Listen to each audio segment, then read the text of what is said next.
Hello, hello, creatives. Welcome to True Creativity Within the podcast. This is episode 24, which makes it officially a year that I've been running this podcast. So I'm excited that I made it a year. And, my minimum was at least two a month. The last couple months, I was only able to do one. And we'll see where this goes because it is a lot of work, but I love just being able to share my wisdom around creativity and my knowledge around creativity, and hoping that the words that I share here on my podcast really have an effect on those of you out there who are creative, trying to pursue a creative life, developing your creative journey, all of that. I'm hoping the words that I share here on the podcast will help you. So I'm going to try to keep this going. We'll see where it lands. But I'm excited. This is officially a year. And I'm going to talk about, in this episode, I want to talk about reclaiming your creativity. We could even use the word reawakening. And I'm going to go deep into this because I think this is an important thing to think about. And not only is it important, I think it's a pretty common thing that happens for all of us. I know it's happened to me. Some of you out there think, wow, Lisa's been creative an entire life, which I have. But it did go through its hills and valleys, and I did disconnect for quite a long time at some point, and then had to reconnect and what I call reclaiming my creativity, and especially your true creativity. So the way that I'm going to talk about this is I'm going to paint a picture, and I'm sure some of you actually can resonate with this, and I'm sure this might even mirror what you have experienced in your own life. And so I want you just to sit and listen and see if any of this kind of reflects your own experience. So we'll start out maybe adolescence, high school, because even though we were creative as a child, maybe some of our earliest memories of being creative and honoring that creativity starts in high school. When you discover that painting art class, when you discover that writing class. I know that was pretty significant for me in high school, is when I started to discover my love for writing, creative writing, my love for painting, and then having those teachers reflect that back to me saying, you have something here, and then encouraging me. And that's usually when we start to discover our creativity, the thing that we love, right? So maybe that's where it started. Maybe some of you have some memories going early childhood, but let's start at adolescence. And then what happens is we go into, maybe we graduate, and now we have to decide what we're going to do with our life, right? We're early adult life, and it is very challenging to try to figure out, what am I going to do? I know I had this big dream of, I really do want to become a therapist. And things changed. I didn't become a therapist. I started with psychology classes in community college, and then I went back into art and became a graphic designer. So, and if some of you want to listen to my full journey, you can go to the previous episode. I can't remember what episode it is, but I talk about in detail my own journey. But what happens is then we have these expectations put on us in early adult life, and it could look like this. Maybe someone said, "Oh, you really can't make money doing that. You really should pick a major or a profession, or maybe you should get into this kind of work because that's more stable, that's more practical." So then we have that expectation put on us. Maybe our family has these expectations of, you really need to figure it out because you need to be on your own. And we pick a job that pays the bills, gets us on our own. Or maybe you got married early, and now you have a family you have to raise, and now you're parenting, you got a job to fulfill the financial needs. Any one of those situations is pretty common and valid. And those are the things that actually pull us away from our creativity or the thing that we love to do. And maybe at some point you had a fantasy about, or a dream about being a writer, writing a novel, being an artist. Maybe at some point you wanted to be a professional dancer. I even entertained that idea too. Didn't have the height, but I thought of, all these different creative professions, and I dreamed of these things because I loved doing the thing, right? The creative thing. But as we get older and as we go into adult life and different stages in our life, there's all these different things that pull us away from the thing that we love. And then we attempt to fulfill that creative need with other jobs that might be around creative people or in the industry. Maybe you became a shadow artist, like Julia Cameron calls a shadow artist that works with creative professionals or in the industry, but not necessarily doing your own art or the thing that you love to do. But you attempt to, right? And that's perfectly normal. We all do it. I know, when I became a therapist, I primarily worked with creative professionals. And that's when I really had to catch myself, because after 10 years of working with creative professionals, I was realizing that I had all these ideas coming on. And I do remember hearing the voice in my head saying, well, I'll do that when I'm retired. I'll do that when I have extra time. But I couldn't stop the creative ideas.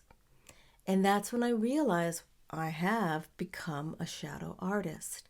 So maybe you have whatever job you chose, whatever industry or path that you chose was an attempt to that. But at some point, there was a deep calling in you that says you're not doing the thing that you love, the creative thing that you felt at one point in your life completely connected to, plugged into. It flowed through your mind, body, and spirit. You felt fulfilled. You felt very connected to that thing that you love to do. And maybe you became really far removed from it. And here's the thing, sometimes we have the habit of rationalizing it out of our life. Well, I can't really do that stuff anymore. I did that back then, but I'm doing something different now. And or I couldn't really make a living doing that. Now I get it, right? Because I attempted to go 100% as an artist, being displayed in galleries, art show, had a couple of solo shows. It's hard. It's hard to make a living doing that. And I understand a lot of creatives have to find other things to fulfill the financial needs. And there's nothing wrong with that. But you need to stay connected to the thing that you love doing and find ways to keep that into your life.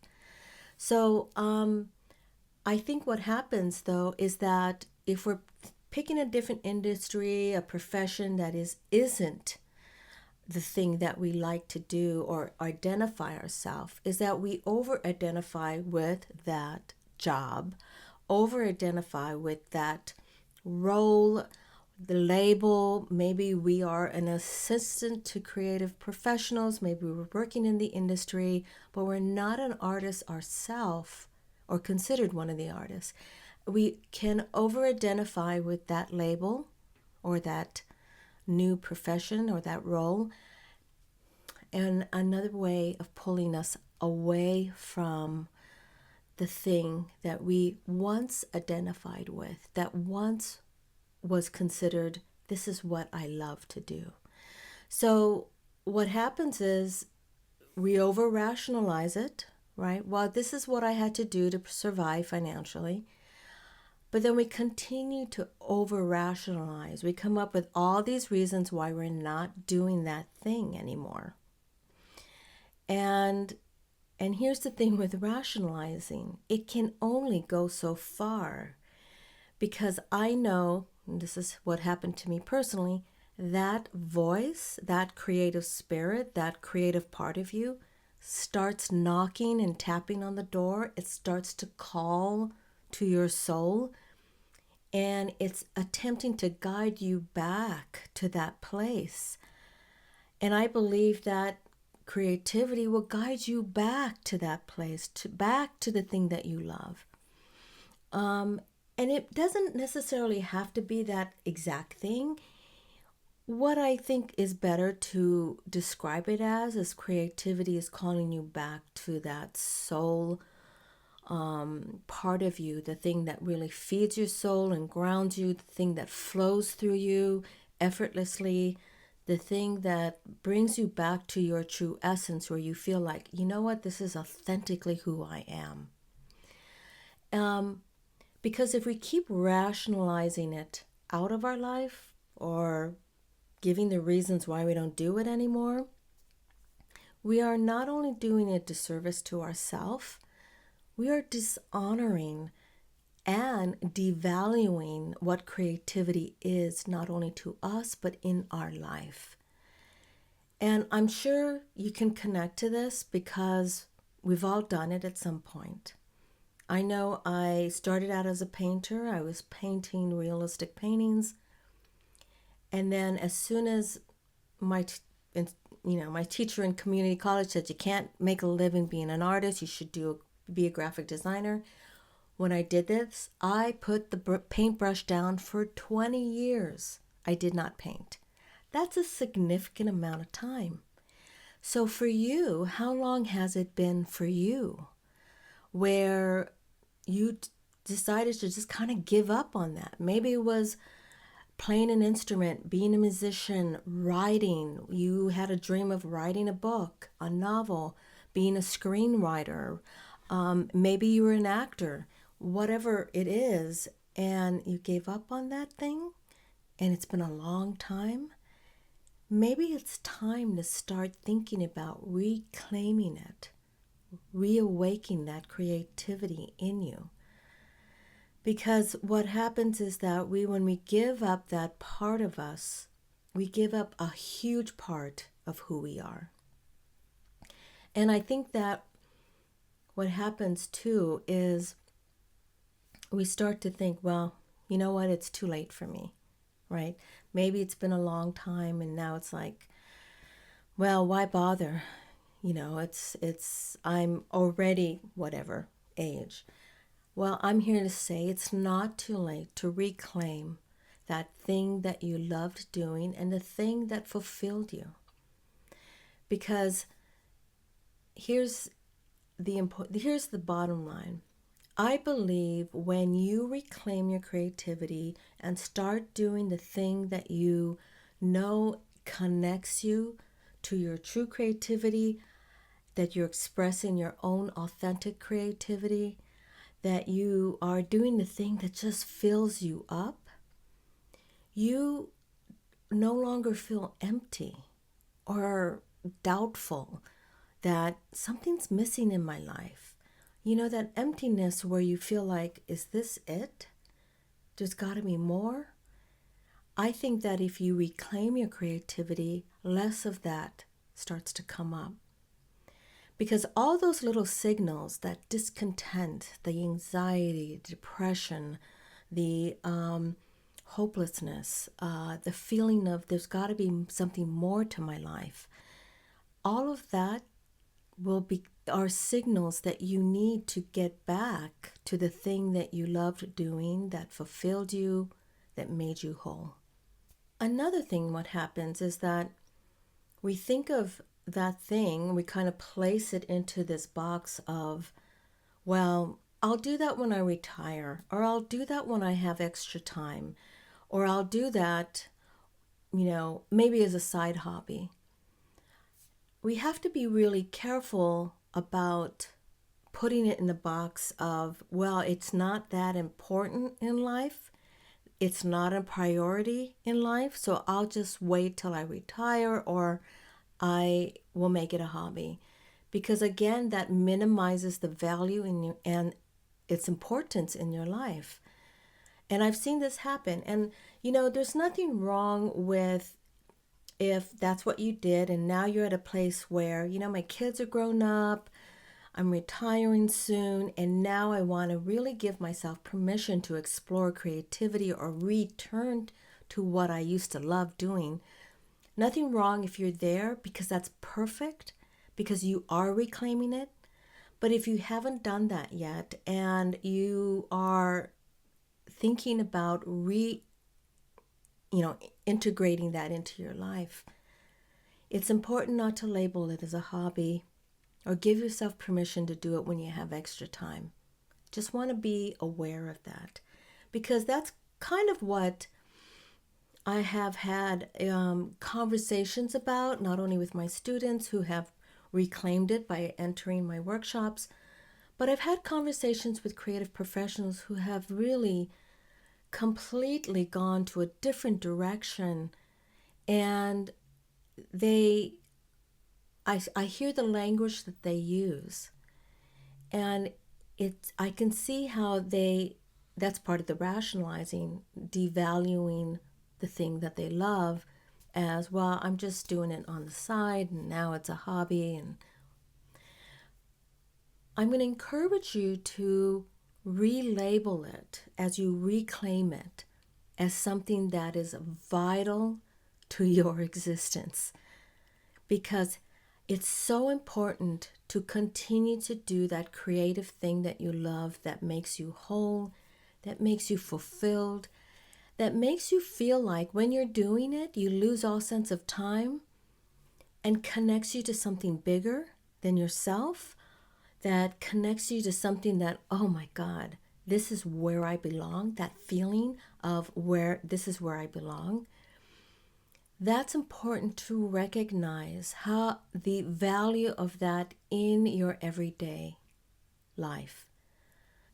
Another thing I want you to really think about, and I know this might be a little bit morbid, but I think it's important to think about when you're at a stage in your life where you still have time. But I don't remember where I heard this from, but somebody said that the number one thing that people say at the end of their life, as they're approaching the end of their life, is that they express regret. Regret that they didn't do the things that they wanted to do. Regret that they didn't do more of the things that they enjoyed and loved to do. And I know for me, when I think about that idea, I know I really want to be able to say, yeah, maybe I didn't fulfill every single dream, but at least I tried. And at least I did what I could to get a lot of that stuff done, or attempted to pursue the thing that I love to do, and I did enough of that. So I want to ask you, if you were at the end of your life, can you honestly say, I spent my life doing what I love to do, and even if I didn't do it my entire life, I got back on track? And that's the idea and the vision that I want you to think about, because if you can say, you know what, this is the time to do it. I got back on track. Or I don't want to be at a place where I am feeling regret. Just something to think about. Because the important thing here is, when you return to that thing, when you reclaim it, when you reawaken that part of you, you're a happier person because it brings you so much joy. And the fact that it brings you so much joy is a valid reason to do it. And I know some people have, and I know some of you out there have not given yourself permission to be creative or to do something creative, because maybe somewhere in your life someone said that's a waste of time. You really should do something productive with your life. or that's a good hobby. I want you to really think about redefining that in your life and giving it a more importance in your life, and think of it as part of your wellness, part of your self-care, part of making you a more grounded, centered person, a more whole person, because when you are happier and you're more whole and grounded and connected to that source that feeds you back, you are not only happier, but you are happier for the people that are in your life. You're less likely to project any resentment, anger, envy, anything that is displaced because you yourself are not happy and wish deep down inside, have this deep desire to be doing the thing that you love creatively. When we're not happy and fulfilled, we start to project that out not only into the people in our lives, the close people in our life, but we project it out into the world. That unhappiness, that discontent. So when you are a happier, more fulfilled person, you not only affect the people in your life, in your close circle, you start to make a ripple effect out into the world and begin to affect. And I know this is hard for some of you to comprehend that, wow, me doing something creative can affect the world. Yes, it can. Because then people who see what you create feel it. You can be an inspiration for them. People who buy your creations, they don't know why they love it. They just know, they feel it. And that has an effect in their life that brings joy into their life. And then it's a ripple effect. So I really want you to think about how you can affect the world by honoring, reclaiming your own creativity. Now, I'm going to talk about, I understand that if you haven't done it in a long time, that it can feel like a big jump. Like, well, I used to do this, and now if I get back into it, there's this big expectation, right? You have this big vision. For example, if you're an artist, I wouldn't recommend taking a big leap into, I'm going to get that big canvas and I'm going to just paint a masterpiece, stick it on a masterpiece that is worthy of being put on the wall. Now that can be a big jump, especially if you haven't done it for a long time. Like me, it was like 2 decades I hadn't painted. Start small. Take small steps in the process of reclaiming your creativity. If you're a writer, maybe you just start writing for yourself. Maybe you take a class. And I'm talking about, don't take a class that's going to create big expectations on you and put that pressure.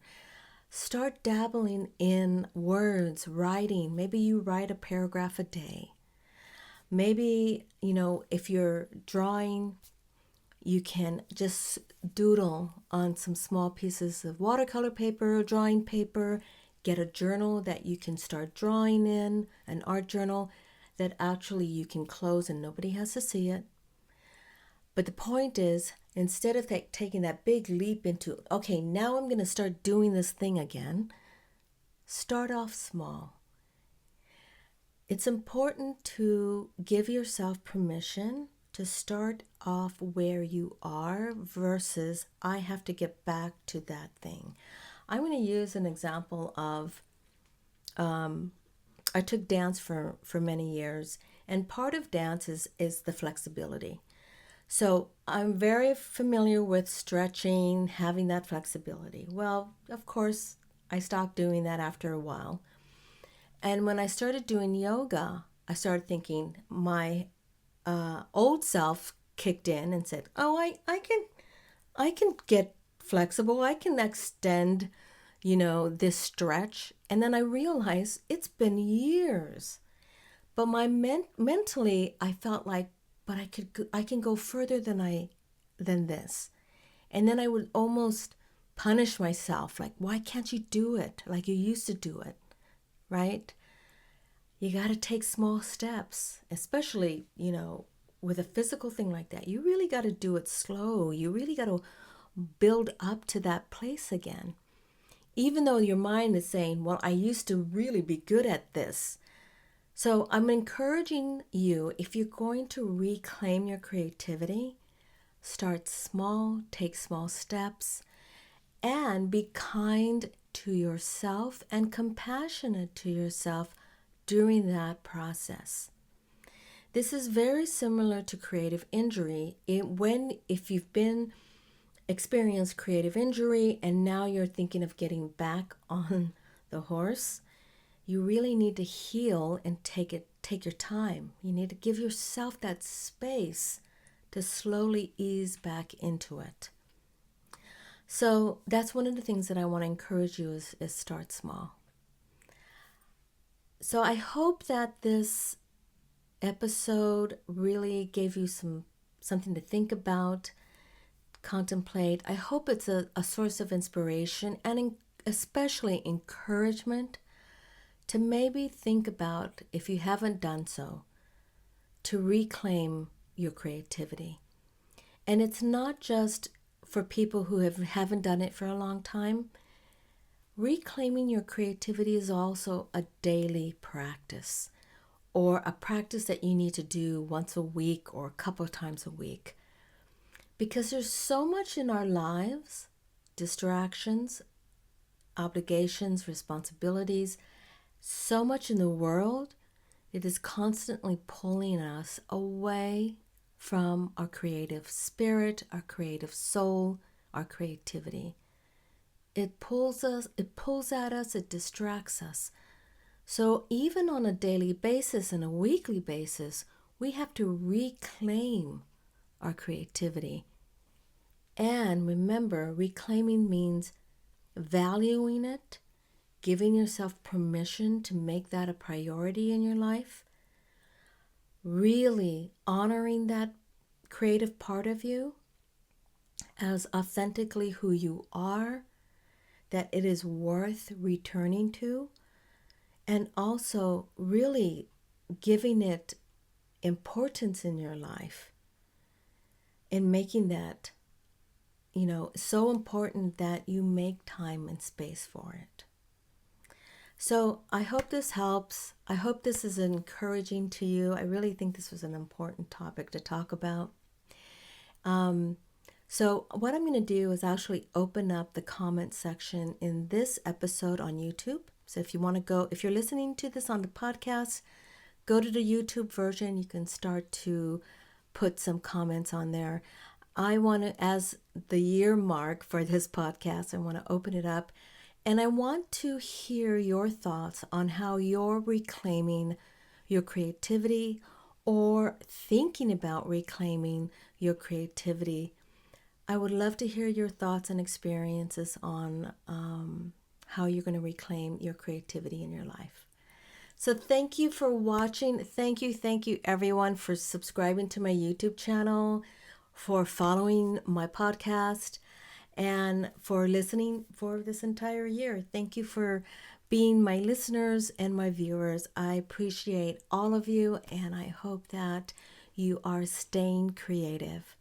Until next time, stay creative. Bye.